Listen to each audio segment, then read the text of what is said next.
How's it going, everybody? Welcome back to Dead by Daylight in Post. Episode 3, being a little different. Today, we're looking at a survivor game on family residents facing the plague. Now, the interesting thing about this game is that this is my very first time fighting against a plague as a survivor. It is no secret at this point, or at all, but I play on console. I'm currently playing on the PS4, and I'm not sure how common it is to fight a plague on any other platform, but on PS4 it is not very common at all. It is October 15th, and this is the first time I've played against her. So, enough said, right? She's been out for a while, and this is the first time I've fought her. So, yeah, it's a little ridiculous, but that's the situation I'm in. So, knowing that, with that information in mind, there's a lot in this game that I was just unaware of about Plague. So, the match started out not super great. She ended up in our corner of the map from the get-go, and unfortunately for the Claudette, she ran into the problem where, as you're coming off of the generator, sometimes you will run into an issue where the game will prompt a skill check on the last couple frames of you being on the generator as you're getting off of it, and it will result in an immediate explosion, which is not good for anybody. It's incredibly unfortunate every single time it happens. So she comes through, she pukes on everything, and that puts us in a not so great situation. That means we've got to waste time. She has now applied pressure to that gen. So I go over, open up a chest, and I come back, and sure enough, the puke has come off of the gen, and I can start working on it again. Now, when I did that, remember, this was the first time I've ever fought a plague, so I did not know how long it would take for it to come off of the gen. So that was a very good thing to know. Now, in addition to the pressure on the gen, our plague that we're facing has also applied the broken status to one of our teammates, which is not good for him, but it's also not good for us, because now he is on the hook, which has put this corner of the map under a lot of pressure. That means I cannot work on that generator, and that means that one of our teammates is one step closer to death. So I run over here with the thought I'm going to get a stack of Will Live Forever, so I can get those blood points. But what I did not know, and soon found out, as you can see, is that because I did that, I am now infected. Which is not good, because now I'm going to be coughing, and I'm going to be puking, and it is going to be infinitely easier for the killer to find me and chase me. But, with that being said, I did hang out in this corner because I figured that immediately after I unhooked that guy, the plague would find him and down him, with him being in the broken status. Now, I was slightly correct about that. Yes, she did hang out and pursue the chase, but she did not go after the guy that I unhooked. Instead, she went after the Claudette, who happened to walk by as I unhooked our infected friend. But because the Meg was in the area and went in the direction for the save, I elected to not go for the save myself, and instead try to find something productive to do in the meantime. So I went to start on the gen, but because the unhook occurred, the plague came back into that corner of the map, and I decided that it would be better for me to go to the opposite end of the map and try to find something to do there, because a lot of pressure was being put on that back corner. Now here, I have decided to cure myself of the infection, knowing full well that doing so gives the plague a really big advantage. It allows her to be able to down people with her puke, which is not good for us at all. But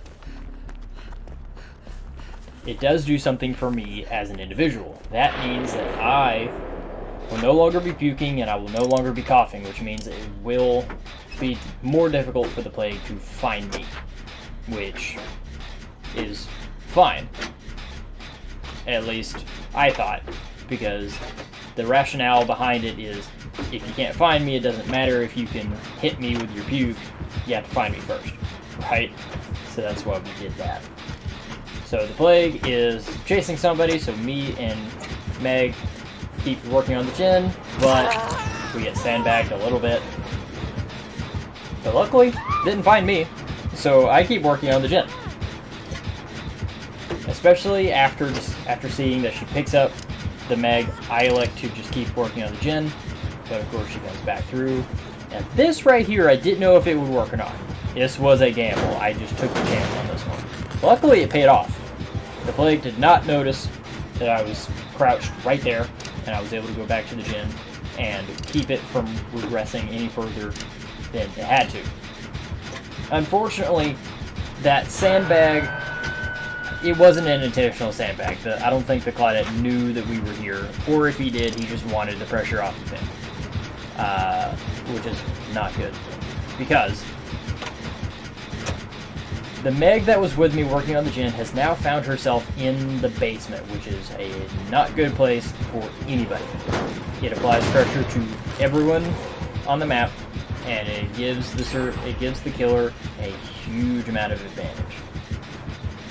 Because, as the killer, the basement is the best place to have your survivors, because that means you have enough time to get a hold of them after they have been unhooked. Now here, unfortunately, my strat was still working, but a random spray of vomit gives the plague what she needed to find me. It was just incredibly unfortunate that it just happened. Now, unfortunately for the guy in the basement, because he was already on tier 2, and because the plague ended up finding us, nobody was able to go out and safely unhook that guy. I would have done it if I had not been hit with the vomit up on the hill. That put me in a position where I could unhook him, and I could get him out through borrow time, but I would have ended up in the basement. So I could not go out and save him safely, which means we just lost a teammate, and we were at 4 generators, which is not good by any means. Now here I discover, unfortunately, that because I am infected, I spread that to the generator that we are working on. I felt bad, because I did not know that until that moment. I felt awful, because I just sandbagged my teammate, because he cannot work on that gen without becoming infected himself. So now he has to move on and find something else to do, or take that risk. So instead, I elect to go somewhere else in the map and find something to do. What I really should have done was started working on that gen in the family residence. But instead, I decided to go back to this gen because I know it has progress on it, because that's what I was working on earlier in the match. Unfortunately for us, we have found another one of our teammates stuck in the basement, and I am in no condition to go save him. No generators have been done, so considering no one else has had the opportunity, I have to make the conscious effort to start working on them myself. But also, because I am in the broken state, again, I cannot safely go down into the basement to save anybody. But the teammate that we sandbagged earlier managed to get our guy out of the basement, which was a very good thing. So now they are in chase. The killer is on that end of the map, which allows me the time to work on this generator, which is fantastic. Good thing. Because I elected to work on this generator, we are given the opportunity to take away some of the killer's pressure. Now, the killer does manage to down one of our guys, but I have made some substantial progress on this generator. Now, the reason I am doing the gen tap technique here is because, as you guys saw from the very beginning of the match, the Plague is running Ruin. It is only tier 1 Ruin, but it is Ruin, and it's not fun. So we tap those. So then I move on to this generator and start working on it, because once again we're in a really bad position. We've got 2 dead teammates now because that guy just died, and we are still on the 3rd generator. So because that guy just died, the match has heavily swung in the favor of the killer. Because now, all the Plague has to do is find us and down us. And considering we have to get generators done, the Plague is going to know where we are and how to find us. Now, the other thing that I discovered that I really should have figured on, considering it spread to the rest of the generators, was the fact that if I jump into a locker while infected, it will spread to the locker, and I will be discovered because the Plague will know that she did not puke on that locker. So, while that guy has been downed, I have elected to go and work on the generator he was working on and make more progress. Unfortunately for me, the Plague has elected to slug in an effort to find me and not give me the opportunity to find the trap door. So what I'm going to do is I'm going to purge myself, cure myself of this broken state and of the infection, because there's no way I'm going to be able to get that guy safely in the state that I was in. I could also work on generators. I could have, and maybe should have, but the problem with doing that is if I choose to work on the generators instead of going and saving my teammate, all she has to do is find me, and then we're screwed. So it really could have been a toss-up. It really could have been that I stayed on the generator on the hill, worked on that, and waited for the Plague to pick my teammate up. But that's not what I decided to do. Instead, I decided that it would be better for me if I went ahead and took the worst pathing possible through the residency. And honestly, I should have had a better plan for this right here, because there was no reason for me to hang out right there and wait for her to find me. So I got smacked for it, and now I will finally go to grab my teammate. Now, the other caveat to choosing to do this is that there was a distinct possibility that this guy was just kind of hanging out and not recovering at all. Because a lot of people do that. I don't know why, but a lot of people do that. Don't do that. Recover. Please. But, fortunately for me and him, he was fully recovered, and now we are both out and about, and we're both playing the game again. This is good for 2 reasons. The reason 1, we have prolonged the game and given us a better opportunity to start working on generators and maybe getting out of this game. It's a very small chance, but maybe we can. Maybe we can start making progress on generators again, and maybe we can get out. The other good thing is that this has taken the pressure off of me from that previous chase, and now she is looking for the both of us, which is awesome, because that gives me the opportunity to heal here and then possibly and hopefully start working on generators. I know for a fact that the generator on the hill behind me has been worked on and is not finished, so I should be going toward that one. Unfortunately, my dude got downed again, which is not good. Now, my suspicion is that the Plague will slug him again and continue to look for me, because it worked out for him in the past. And there goes my alarm. I apologize for that. I didn't realize it was 2 o'clock already. It's 2 o'clock in the morning, and my watch's alarm is going off. That's unfortunate. So I have healed myself. I have worked on a totem because I automatically assume that every killer has NOED in the game and is going to pull it out as soon as the exit gates roll out. It may not have been super important. It may have been a huge waste of time, but I like to err on the side of safety. But because the plague has elected to not slug this guy, I'm now left with a similar dilemma as last time.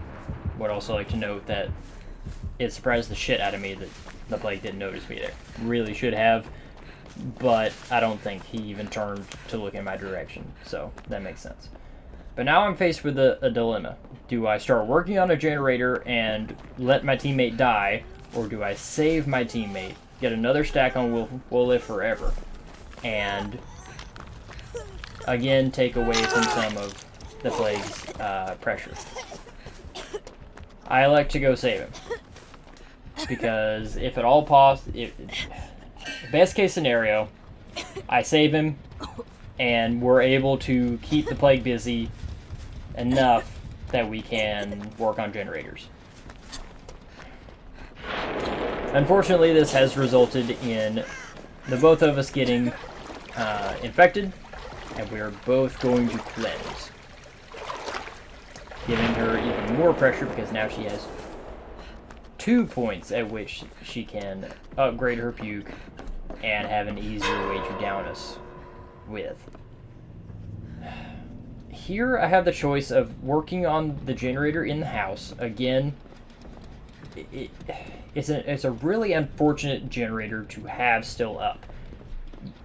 Most games I like to get that generator out of the game as quickly as possible, only because it is a very easy generator for the killer to defend, because there are so many points of entry and so few places for the survivors to go once they've been caught there. So I like to not work on that generator, despite the fact that the plague isn't on that side of the map. Of course, I don't know where she is at this point, but she's definitely not there. Probably should have started working on that one. But I believe my plan here is I'm either going to work on this gen in front of me or the one on the hill. Which honestly, these 3 generators may be the only ones left in the game. Which means, and this is not something I was thinking of at the time, it was something I'm thinking of now in hindsight. Her plague's best bet is to patrol on this side of the map because the gens are so close. There's no reason for her to be on the other side of the map, so I should have done that generator back there. Now, the other thing to note about the Family Residence, it is one of the worst maps for killers for this reason right here. I'm able to just sit here and be right next to the killer, no issues, because bamboo is OP. Easily one of, if not my least favorite map for killers because of the bamboo. It is so easy to get bamboozled because of bamboo. Now, unfortunately, I did not do very smart pathing, and I got myself spotted. Here, I tried to use the bamboo again. I figured, why not at this point? But, of course, it didn't pan out, which is fine. I figured the worst case scenario is I get smacked and I move on. Here, I have found myself a very, very safe loop. The problem with this loop is that the pallet is already down, so the second plague decides to destroy the pallet, I'm screwed. Because for right now, she can't hit me very easily with her puke, which is great. But now, she can very easily get to me because I have no other options, really. She doesn't have her upgraded puke anymore, but it doesn't matter because, again, I have nowhere to go, and she can just smack me in the back of the head. Now, unfortunately for me and my teammate, the plague is taking me to the corner of the map where my teammate is. instead of hooking me on the nearest hook, which would have been to her left. And unfortunately for my teammate, Plague knows where this Meg is, which is really bad because the Meg has nowhere to go, none whatsoever. She gets smacked here, and she elects to take the loop to my right. Unfortunately, this is not a safe loop by any stretch of the imagination, and it's just inevitable that she'll get caught, which is exactly what happened. So at this point, the game is over. The Plague has done a very, very good job of applying pressure where she needed it in a way that our team was not able to work on generators, and it allowed her to snowball that into multiple kills that would let us into an even worse situation, which I could have played better. Should have played better, but I didn't, and that's my fault. But I tried my last-ditch effort to 4% on the hook, or off the hook, and it didn't pan out, which, you know, that's 4%, right? So, it wasn't super helpful, but it was worth a shot. Now, the reason that last hook went so poorly is because of this right here. The hatch is right there. And the Meg knew that, which is why she was hiding in that corner.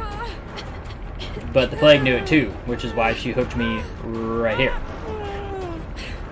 So, this Plague absolutely kicked our ass, and it was awesome.